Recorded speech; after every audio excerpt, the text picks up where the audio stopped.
Well,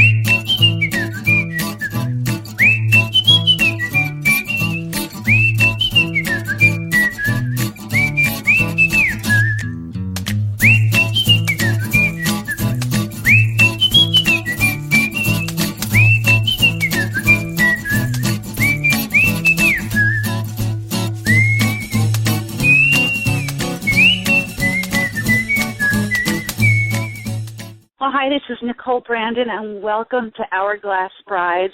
We're so excited to have you with us today, and we have such an extraordinary guest on our show today. I am absolutely thrilled about today's show. We have a very special guest, and her name is Shelly Lefkoe, and I'm really honored and privileged and gifted to have her here today. We've talked about so many people that have been on this show that have tools and techniques to help the bride, to help the husband, to help the family, to help the relationship. And now we have Shelley that's actually going to be talking about how to help the child, and not just the child, but the woman herself, and how to change this. And Shelley works with a system that can erase beliefs, change your belief system, and deepen your relationships. And I've had the privilege and the honor of working with Shelley, and I can tell you firsthand, she's incredible. She's magic. She has changed my life, and so I know that she can help you. I know that she can give you the tools, the techniques, and everything that you need how to have a happier and a healthier relationship with your mate, with yourself, with your family, and especially with your children.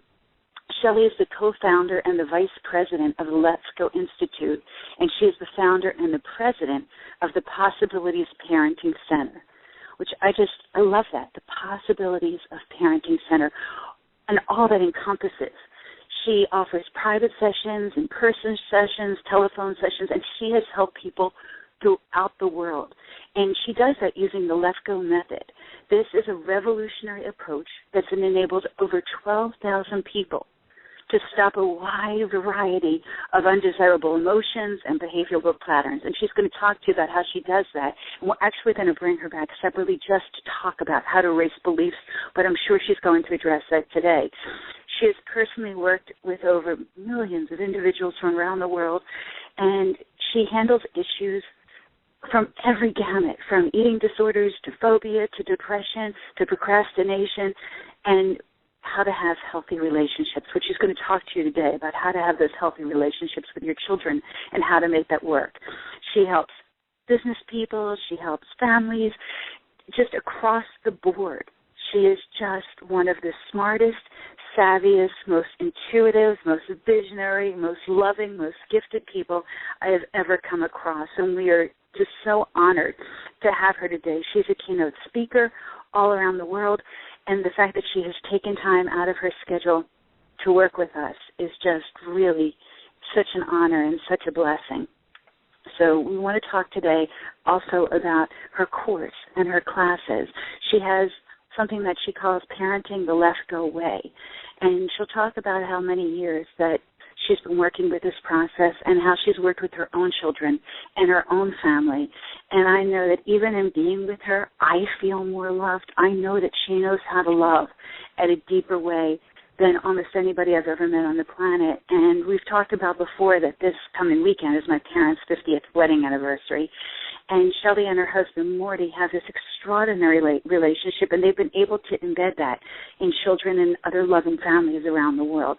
So I just want to take a moment and deep breath and deep pause and deep joy and elation to welcome today's guest, Shelly Lefkoe. Shelley, thank you so much, and welcome for joining us. Thank you, sweetheart. How can I ever live up to such an introduction? Well, it's such an honor. And, you know, as I was saying to our studio audience, this is a privilege and a blessing for me, because so many times people come onto our show and they say this is what to do in this particular venue or this particular thing, and they offer advice, and they may be the top of their field, which is certainly, you know, the guests that we try to bring in, and they offer clarity and vision and direction. But very often I'll say, gosh, I would love to see that. I would love to experience that. And I can honestly say to our studio audience that you, Shelly Lefkoe, have changed my life. You, your systems, your unfoldment, your heart, your spirit, all that you teach, all that you know, all that you give is immense and Thank immeasurable, you. and there's not a single person on this call right now or listening to this call right now that could not use you in your services, whether it's unleashing something in themselves or deepening the relationship with their mate, with their family, with their children. And so it's just so wonderful to have you here as our guest. So welcome. Thank you, and I want to congratulate your parents on their 50th and tell you that my parents just celebrated their 73rd. Oh, wow. Wow. So before we start the show, what's a great tip for longevity in a relationship? I'll tell you something that's pretty mind-blowing. My mother's done a lot of our work, and there's a little tool I will give you before the show is over that can transform the quality of your life beyond anything that anybody's ever given you.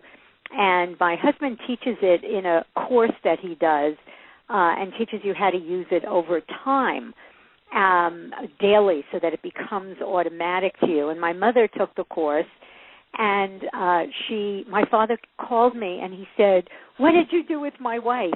You sent me an angel." And my gosh. And the tip is, well, I'm going to tell you the tips of a great relationship, since this is a wedding show. My husband and I are married 32 years, and there is not 32 Sunday. And there is not a Happy day anniversary. Thank you. There's not a day of my life where he does not tell me how much he loves me, how much I mean to him, and he doesn't demonstrate it in some way that he is around me.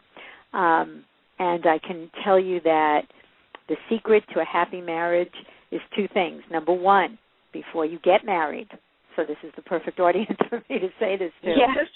I want you to stop and look at the qualities that you want in a person, and know that if the person, now hopefully you will both grow and change, and when I say change, I mean grow, really, not change, but that you'll grow as you go through your life. And we are all beautiful flowers constantly growing. Having said that, if you look at the person that you're thinking of spending the rest of your life with and say, if this person never changed a thing about him or herself, would I be happy married to them? So the first thing is, don't marry somebody that you think is going to change, that you're going to change, because that doesn't work. So acceptance is huge in a relationship, but what's even more important is the commitment to the relationship. And the only way you could commit to a relationship and say, promise, when you say those words, I promise, I'm not leaving, this is it. When things get rocky, when things get tough, when things get uncomfortable, and I promise they will, you won't have one foot out the door having that conversation. The conversation will be, how can we get through this in a way where we both can have what we want in life? That's a much better question than should I leave, shouldn't I leave, should I leave, shouldn't I leave? But if you're going to commit to the relationship, you have to be with somebody. So when I was 31 years old when I got married, and I said, I want somebody who has integrity. So I want somebody who, when they say something to me, I don't walk away wondering if it was the truth. My husband has the kind of integrity that I didn't even think existed on the planet. So he wouldn't cheat the IRS if he knew he could get away with it. That's just who he is. I wanted somebody who wanted to make a difference in the world, whether it was walking into the dry cleaner and saying hi and being kind to that person, or somebody who was taking on bigger ways in which to make a difference. So it's not that you all have to be altruistic and everybody has to change the world, but you change the world just being with people and just being a force of kindness, love, and compassion in the world. So that was important to me. That doesn't have to be important to you. I wanted affection. I knew without affection I would wither and die. So I must have that. So I needed somebody who was very comfortable showing affection. kissing, hugging, holding hands. So if you look at the qualities and tell the truth, not what you think should be important to you. If money is important to you, then you better marry somebody who makes money or you'll spend the rest of your life making them wrong. Tell the truth. What are the qualities that you want in a person? Make a list. Then look at that list and say, what are the deal breakers? What are the ones without which I'm not interested? And then look at that person and say, should we get married? And if you do get married, then make that commitment forever and always. And there is nothing more powerful to hold a relationship together. And the final thing is, don't let it get old and stale by taking it for granted. Actually get up every morning, look at each other, and remember what you love about that person. Focus on, instead of he left his underwear on the floor, wait a minute, why did I marry him? What was it about him? Oh, his sense of humor, his kindness. Oh, the way in which he always brings me coffee in the morning. How thoughtful he is. The way he is when he looks at his children. Oh, that's what and in that moment, you will, in that moment, experience your love for that person, and you will live your day from that experience as opposed to some concept of, oh, yeah, I once loved this person. That will keep your marriage alive, fresh. Shelley. Oh, thank you so much. What brilliant advice for our listeners on this show. I mean, I hope that everybody wrote these down, and we'll post them on the site and quote you that these are, if that's okay with you, the keys to a happy relationship. And I absolutely, what amazing advice. And truly. One more last thing. Can I give one more? Yes, of course. This is for your children, but I'm going to tell you it's for your spouse. Validate feelings. So what I mean by that is if somebody turns around, your husband or your wife or your kid turns around and says, God, I hate you, or God, you get on my nerves, just say, wow, you really sound angry right now. Then after that, you can say anything you want. You could say, I don't like being spoken to that way. I wish you could have expressed that in a different way. I'm sorry. Anything you want, I don't care. But the most important thing is to validate their feelings, because people feel how they feel, and until you validate their feelings, they can't hear you. So their listening is closed. So if you say to a kid, you do not hate me. Don't you dare talk to me that way. The resistance causes persistence. So they'll say, I hate you. They will say it out loud, or they'll say it to themselves. I do hate you. I hate you. I hate you. But if you say to a kid, wow, you must be so angry right now to feel like you hate me. Wow. You look at them, and I've done this many times, and my daughter actually stopped saying it because I would look at her and say, and I'd say that to her, and she'd go, I don't hate you, Mommy, I'm just mad. And I'd say, wow, you're really mad right now. And she'd say, well, I'm not mad, Mommy, I just wish you would let me do it. And the more I got it, the more the feeling went away. Most powerful tool in a marriage. Husband comes home. Dinner's not on the table, and instead of getting defensive, you just say, oh, honey, you had a long day, you're hungry, and you wished you would have walked right in and seen dinner on the table. I got it. You don't even have to say anything else. Nothing. Just that. And they'll look and go, yeah, it's all right.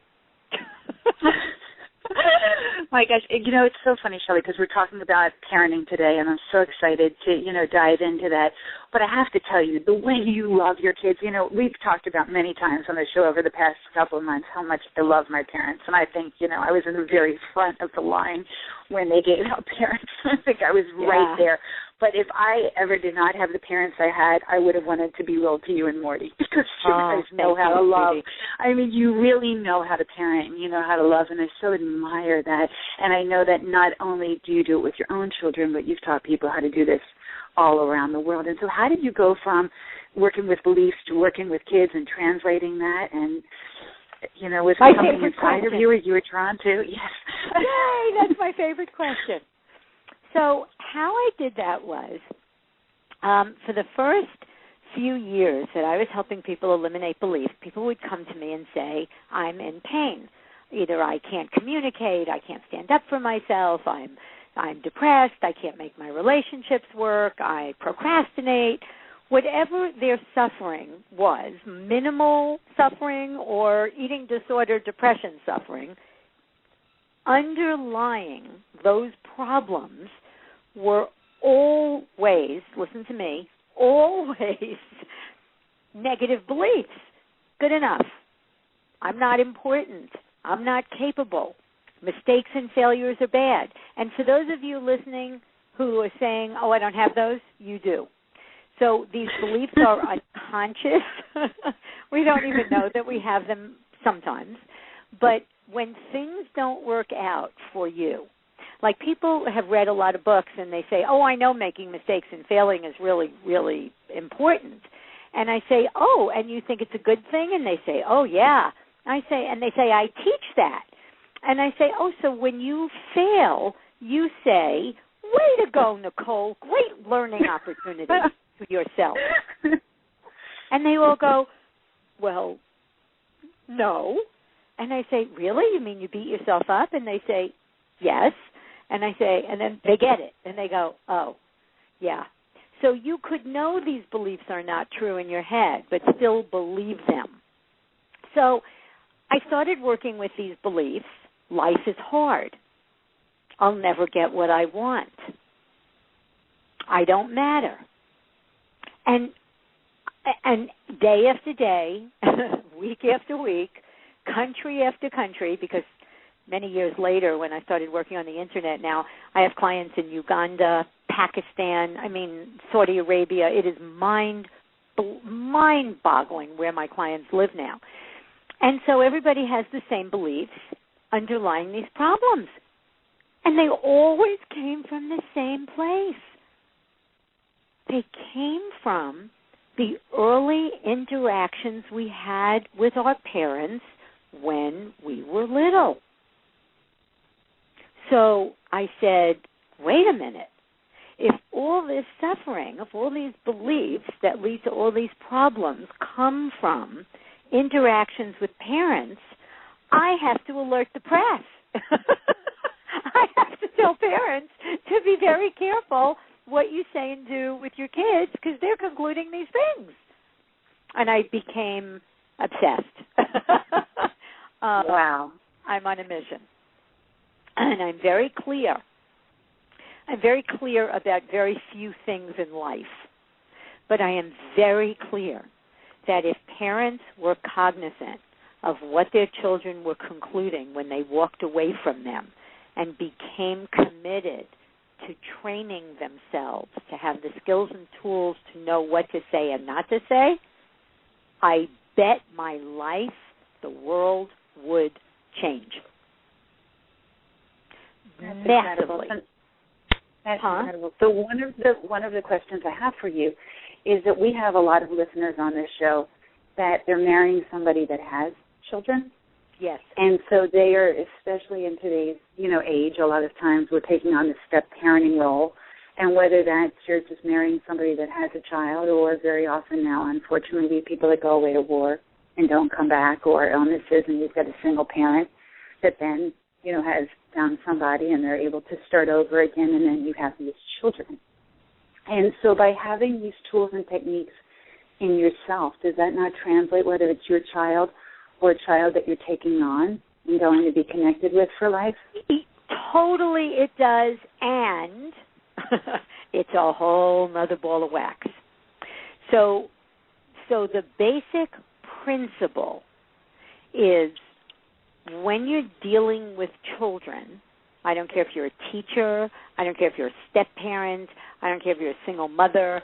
When your child or the child in your home is walking away from you, just think about, is that kid walking away saying, I'm a winner? I just made a mistake and I learned something? Or I'm stupid, I'm a loser, I'm a failure? So every time we criticize kids, they walk away saying, I'm not good enough. I'm not good enough is the most common belief that everyone has, because as children, we are constantly criticized, whether it's an eye roll or a slap or somebody belittling and demeaning you.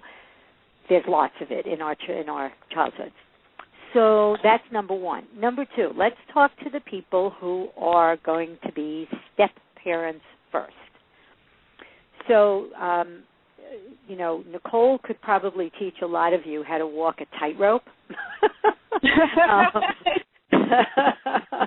Yes, I could. I could probably teach everybody on this call. That's right.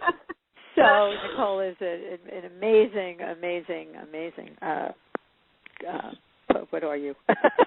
Correct. But in all seriousness, it is a tightrope because you're not their mother.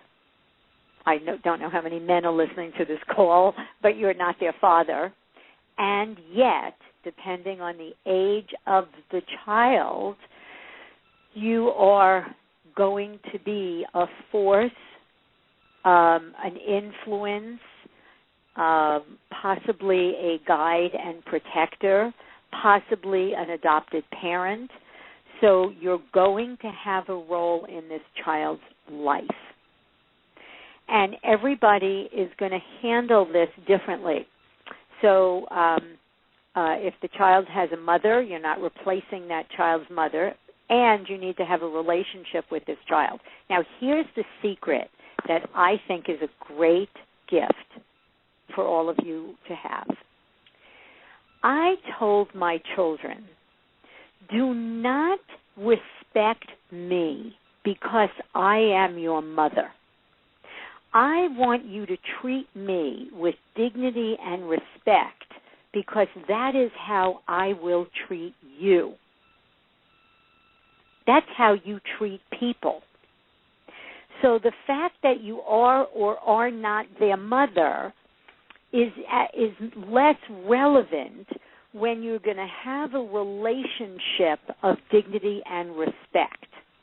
So if you see a child doing something that you know is going to hurt them, you can say to them, look, I know. Now, again, depending on the relationship, if you're a stepmother and you really are stepping into that role, you don't have to say this. But if it's an older kid where they have a mother, they have a father, you're just coming in, you might say to them, I see you headed toward a wall. I am older. I have some wisdom here. I see that you're going to get hurt. Can we talk about this? I think I can help you.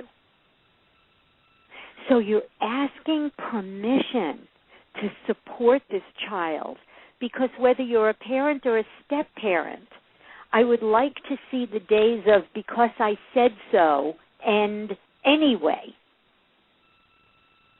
So even if you're the mother, you shouldn't be saying to your kid, you're going to do it because I said so, that's why. And that gives you the right because you're their mother rather than their stepmother. So we want to change the whole way, the whole paradigm of parenting by actually treating these children as if you are their guardian angels. So they look at you and they say, I don't know what to call this person who just moved in, but man, she is awesome. She only has my best interest at heart. Then you can negotiate with this child. You can create a relationship that's powerful. And you're an advocate, not an intruder. Does that make sense? It makes perfect sense. It's amazing when you say that because my brother is a single dad. Mm-hmm. And he has raised his children, and so my parents have stepped in to help him. And my mother, as the grandmother, is the role of the mother. So she doesn't get to be the fun grandmother anymore. She gets to be the mom. Yeah. You know, and crossing that line of still loving and still wanting to care and still guiding and giving advice, but still not the mom. You know, and still, right. See, and advice, I just want to speak to that for a second. Yes, sure. Advice can, given somebody's age, so one of the things that my husband and I are very committed to at some point writing a book about is developmental, age-appropriate developmental stages. And there's a lot of material out there about what a parent can expect at any given developmental age of a child. And I think one of the things that leads to a lot of negative beliefs is unrealistic expectations. So I'll give you a quick example. Morty and I go out for breakfast every Sunday morning, and we're sitting in this restaurant, and there's crayons and coloring books in the corner. So this dad, all of my blog posts come from Sunday morning breakfast. It's really true. So this dad sits down with two young kids, I'm going to say 3 and 4. And he puts the crayons on the table, and the 3-year-old grabs to the crayon basket, and the 4-year-old grabs the other end of the basket. And the father looks at the 4-year-old and says, "Don't pull." And it was very, very, very hard for me to not turn around and say to the father, which I sometimes do, did you really expect the child to say, "Oh, little brother, it looks like we both want the crayons. Why don't we put them in the middle of the table and share?" Is there a child alive who talks like that? No. You know, except Manny on Modern Family. I mean, they're really, parents say to kids when they run around restaurants, "Get over here, sit down, what's wrong with you?" As opposed to, "Honey, I know you're 5 years old and you're full of energy and it's so hard to sit still. But you can't run around the restaurant, sweetie, because it disturbs people. Let's play a game at the table." So in my 8CD parenting course, I give you table games, restaurant games, things to do with your kids to keep them occupied, because guess what? They want to run around. They're kids. So our expectations for children are just ridiculous. Did you ever meet a kid who on his way to his room to play with his Lego blocks is thinking, "Gee, I better make sure there are no toys on the floor so nobody trips"? So one of the things I always tell parents is watch your expectations of children. And instead of making them wrong for not doing, being, or having whatever you want them to be, do, or have, ask questions. Instead of giving advice, ask questions. Here's my favorite question on the face of the earth. If you got nothing else from me, take this. My life was run, as I'm sure many of you listening to me will agree with, what other people think of me. I wasn't invited to the party. Oh, I wonder what to wear. What are they wearing? I look at Nicole Brandon, who walks into a room in some sexy jumpsuit with this body that would knock you over, and she doesn't care what everybody else is wearing. She wears what she feels like wearing, and she's totally self-expressive, and she's totally gorgeous, and but she walks in and you just look at her and you just go, wow. Nobody says, "Oh, I didn't know we were dressing up," or "Doesn't she know this is not..." No, they just go, wow. And my girlfriend Anat is the same way. She came to my barbecue in a Betsy Johnson dress and high heels. She said I felt like getting dressed. I could never do that before because I worried about what would people think. So I got rid of those beliefs, and now my life is very, very, very different. And here's how you have your kids grow up differently. I taught my kids, no matter what you do, somebody's not going to like it. So you may as well do what you want. Okay? Now, great. Here's the question. Stop for 1 second before you're about to do something and ask yourself this question. What might the consequences be of my actions? And do I want to live with those consequences? If I hit a kid, what might the not what will people think, what might the consequences be? Well, the child might not play with me anymore. I might get a reputation as a scary kid. Nobody might want to play with me anymore. He may hit me back, and that might hurt.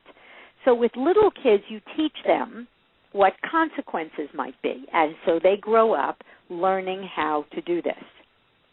Now, everybody has a child that will end up in high school or even middle school.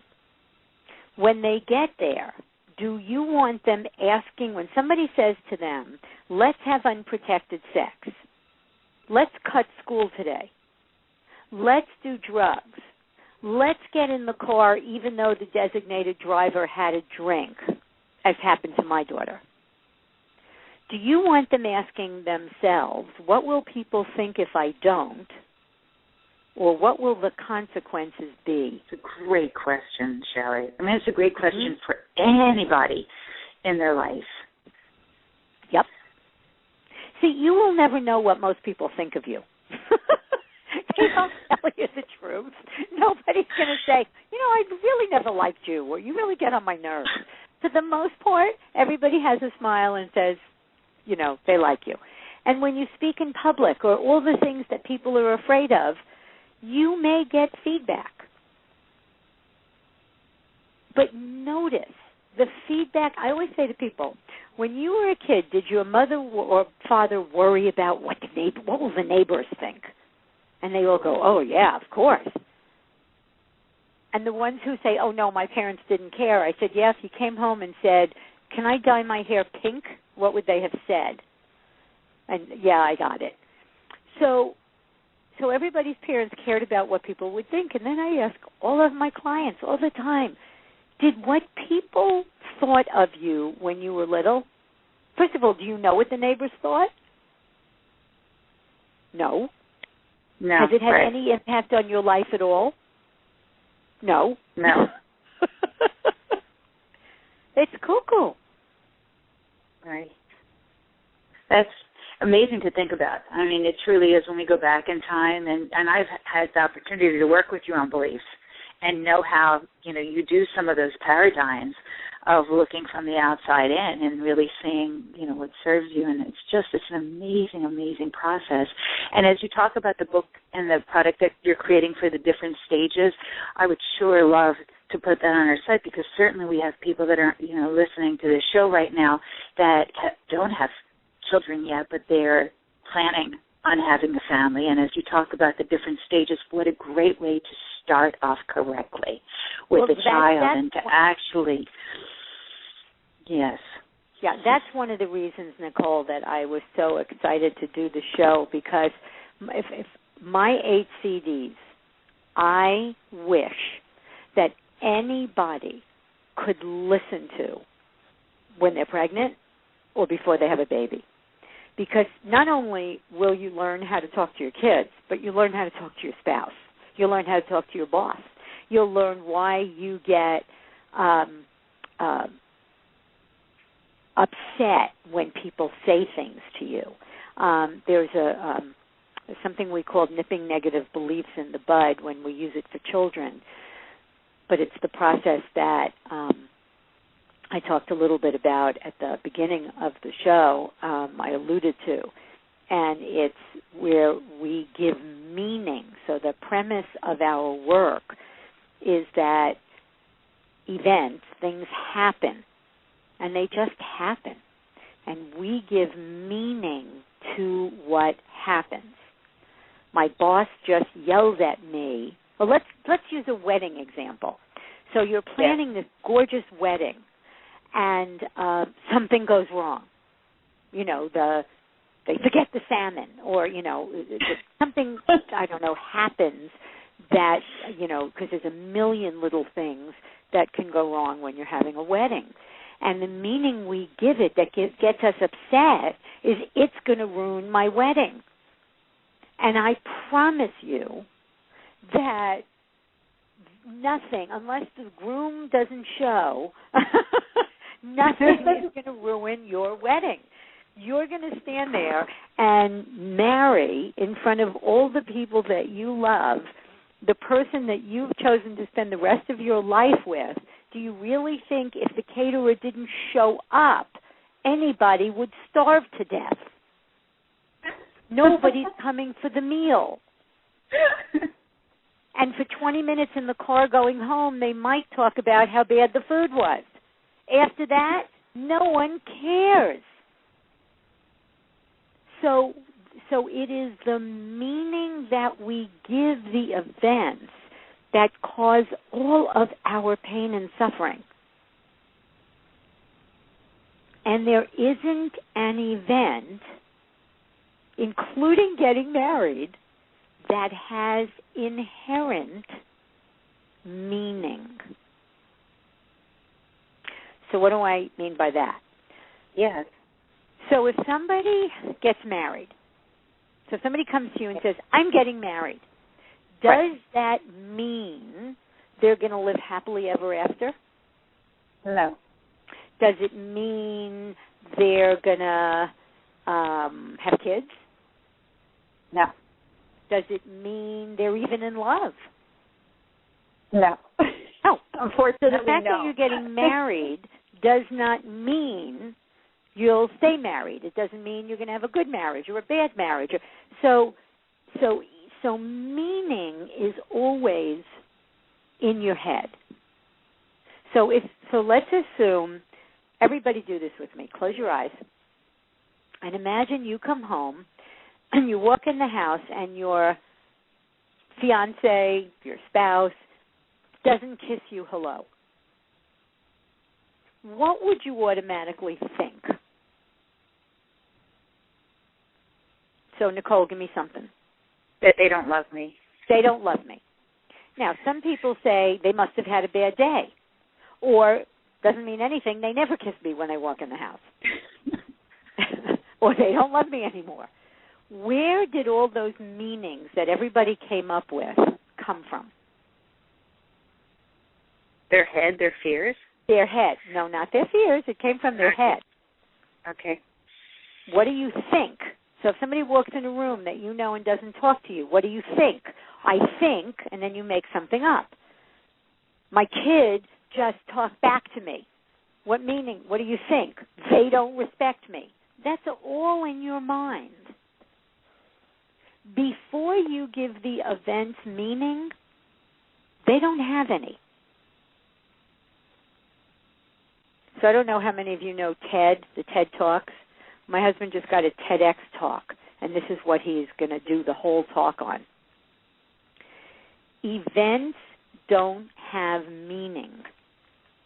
They have consequences. So if you lean out a window, the consequence is you will probably fall out. But it doesn't mean you're going to die. It doesn't mean you're stupid. It doesn't mean that windows are dangerous. That's great. I can't wait. Absolutely. For all of our listeners on this show, we're definitely bringing you back for the Unlimited Life show to talk about beliefs, because there's so much to talk about, and it's such a huge subject, and it's such an important subject. It's so important. And for all of our listeners, before we even jump on with the parenting, how does someone find you? Do you do private sessions? Can you Skype sessions? I do private sessions. Should they reach you before they get married? Yes. Before you get married, yes. I work with couples too.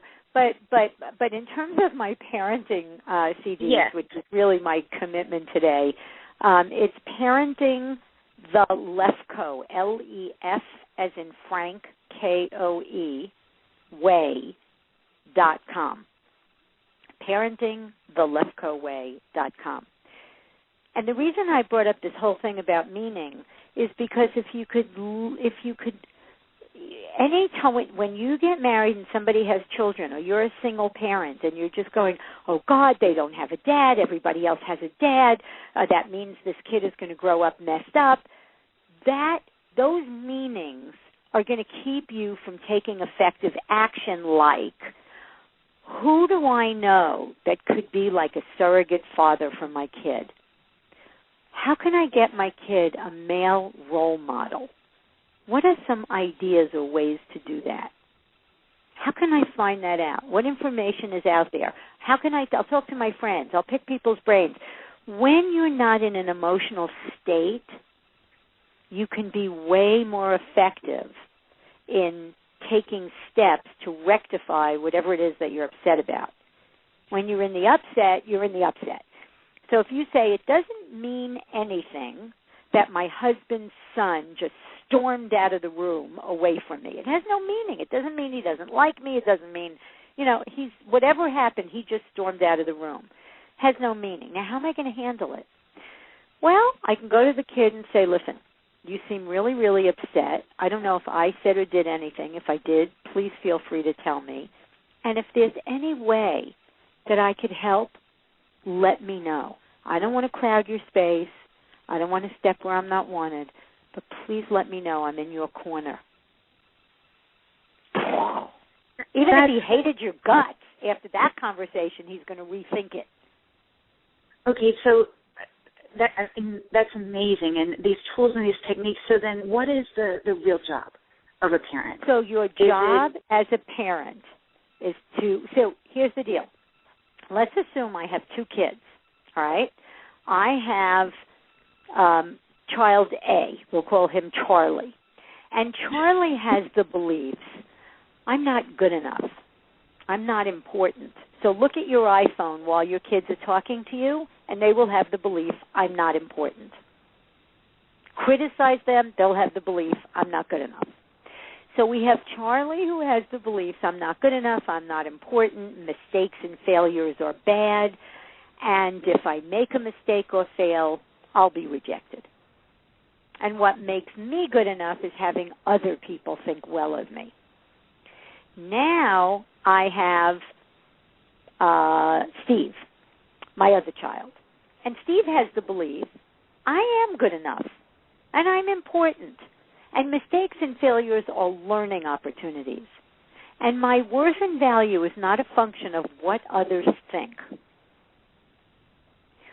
I want you to bet me money. Which one of these kids, and I'm only talking about 5 beliefs, we got hundreds. Which one, we actually have thousands, which one of these kids is going to be more successful in life? Mm-hmm. I mean, that's so clear, Shelley. So why don't people do that naturally? So your job is to facilitate your children to create positive beliefs about themselves and life. I'm going to answer your question in a sec, Nicole. Yes. Your job is to facilitate your children to create positive beliefs about themselves and life, period. Obviously, to keep them safe when they're little. Okay? Now, there's a lot I can tell you, so I'm not going to go into this, but on my parenting CDs, I talk about why we all grow up afraid to not live up to people's expectations when not living up to expectations actually doesn't cause fear. So I will give you the most simple, profound tools. And I would do it now. I always say, if I was in this for the money, I wouldn't have gone into the parenting business. I would be telling you how to be successful and how to lose weight. Nobody has a heart like yours. I mean, and nobody has a commitment to creating change and a betterment for children and somebody's life than you do. And not only are you committed to it, but you actually have the keys to help people be able to change their lives. And I can't give it to you in an hour. I would love to. I would stay on the phone if I could. It's 12 hours and give it to you. That's why I created the course, because you could download it and put it on your MP3 and listen to it at the gym, listen to it in the car. But here's the answer to your question, Why don't people do it naturally? This is where the belief stuff comes in. Number one, you're not trained. When you walk out of the hospital, nobody gives you a manual. When you say, I'm marrying somebody who has kids, what do I do? There isn't or wasn't a manual. And the idea, listen to me, the idea that your job is to be responsible for the emotional, physical, spiritual, intellectual development of a human being, and you don't need training for that, is insane. You need training to drive a truck. It's insane. So that's number one. It ain't natural. You know, somebody wrote a book once, Loving Your Child is Not Enough. It's not. It's not. You need to be trained. This is samurai work. This is sacred work. This is the greatest work you will ever do in your lifetime. To help a human being grow into a self-expressive, joyful, fully passionate, fearless human being. How many people do you know like that? My kids are like that. And I'm not perfect, and they're not perfect, and I'm not saying they didn't have sessions and their stuff, but for the most part, they are fearless. Fearless. They went to an alternative school where there were no grades, no tests, and, you know, people used to say, well, what's going to happen to them when they get into the real world? How are they going to be motivated? And I say, because they're learning how to be internally motivated. And they're very different. I have one kid who, by the way, Nicole, is pregnant. Oh, congratulations. Thank you. Oh, my gosh, some wonderful news. Yes, thank you. She's 30. She has lived in Hawaii for 13 years. She's a surfer and a skydiver. She's been all over the world, and she has been supporting herself since she's 18. It took her 10 years to graduate college, but she did. She did it her way. Very motivated to live her life. My younger daughter went to one of the top universities, the top 10 universities in the country, graduated Scholar Athlete of the Year, and is a half Ironman. Very different kid. One lived in a 12-foot by 12-foot shack that she built on the Big Island for 6 years. The other one has a lot of shoes. They're very different now. The other one just moved to Hawaii and left all her shoes in my garage. But that's another story. But they're very different. They're both motivated to live their lives. And they are... And that, go ahead. That's one of the things I was going to ask you is, so the beliefs that you form in childhood, they affect the child later in life. So everything that you instill in that child, that's who they're going to become. That's what 100%. They're going to take on. And it's changeable. You know, my husband says the bad news is your kids are concluding things based on what you do and say every day. The good news is those beliefs can be changed. So I don't want anybody listening to think, oh, my God, I screwed up my kids.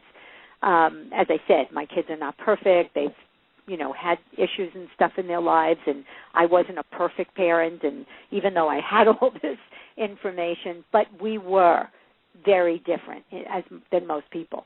We were, and my kids are very, very alive and joyful. And when you look at what you want for your kids, whether they're your stepkids or your kids or yours, mine, or ours, we all want our children to grow up to be joyful and self-expressive and contributing members of society, passionate. You know, I look at Nicole, and she's such a role model because she's done a lot of different things in her life. And she's one of those people who says, you know, I don't want to do that anymore. I'm done. I've done it. I mastered it. And then she just totally reinvents herself, but always with purpose and passion. Always, I want to make a difference. How am I going to do that? Well, I can do it this way. I can do it that way. but the ability to reinvent yourself doesn't come from sitting and going, should I do this or should I do that? Or what's this one going to think or what's that one? What if I fail? What if I don't make it? What if it's not successful? So what? So what it's not successful? And that's the thing we have to be careful with our kids, because what's natural? What's natural is to say to your kid, well, if you could get all A's in this subject, how come you can't get it in that subject? As opposed to, wow, that's a report card that really speaks to the fact that you seem to be doing well in school. Are you? Are you challenged? I mean, you got all A's. Are you challenged? Are you happy at school? Are you learning how to critically think, or are you just ingesting information?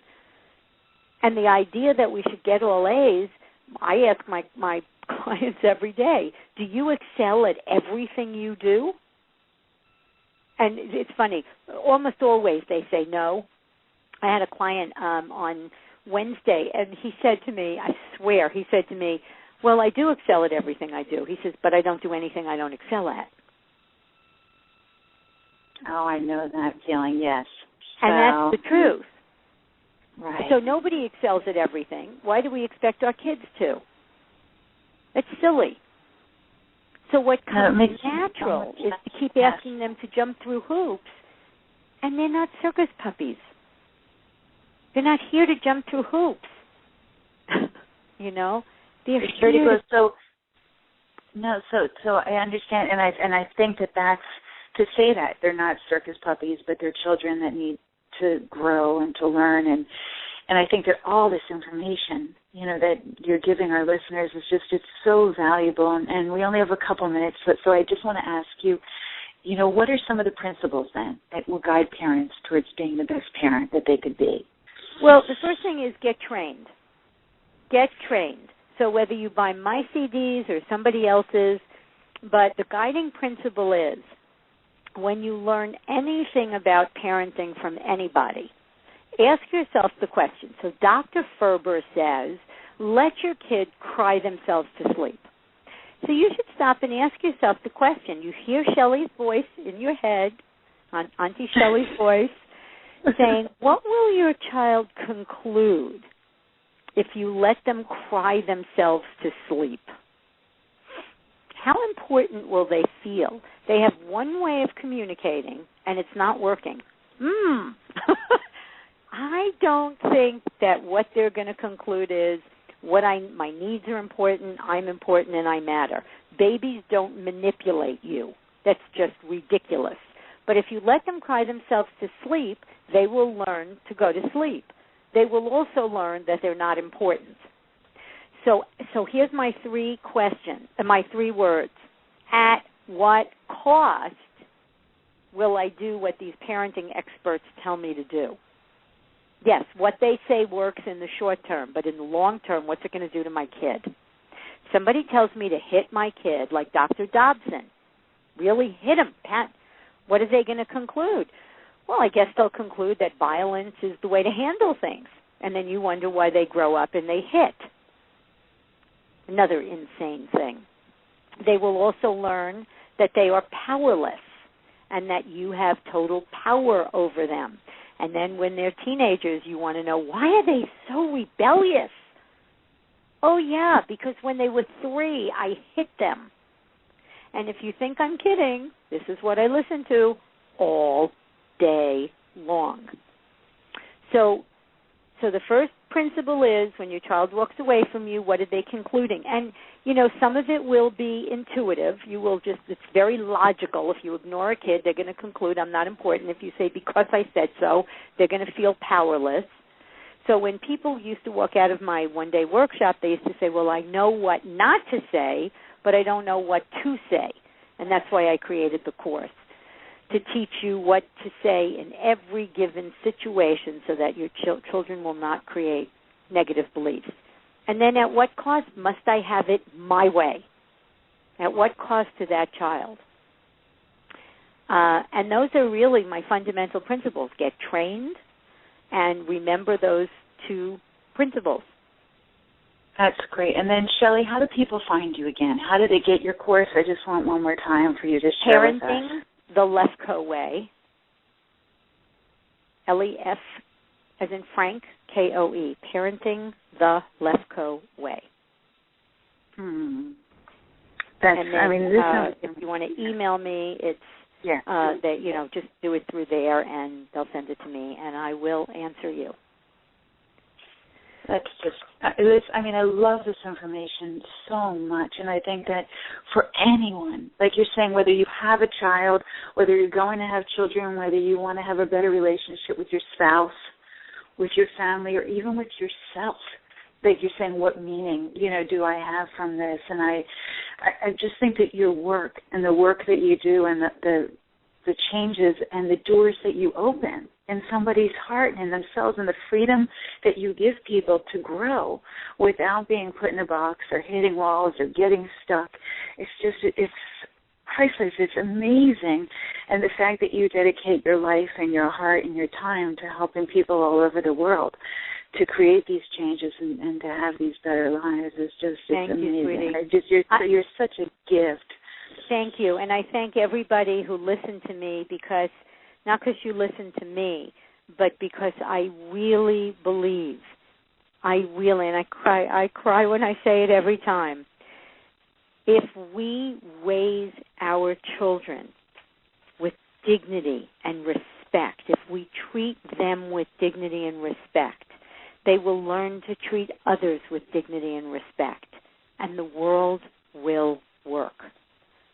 You treat somebody with dignity and respect, no matter what their religious beliefs are, their political views are. You may not agree with them. You may not be happy they have them, but you respect their beliefs. And that doesn't mean you have to allow. I told my daughters, respecting somebody doesn't mean they get to hit you.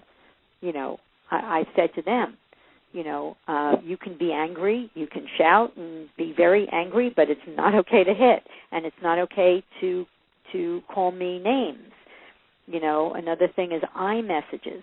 When you say to your kids, I don't like it when you, I wish you wouldn't, I feel hurt when you, I get upset when I.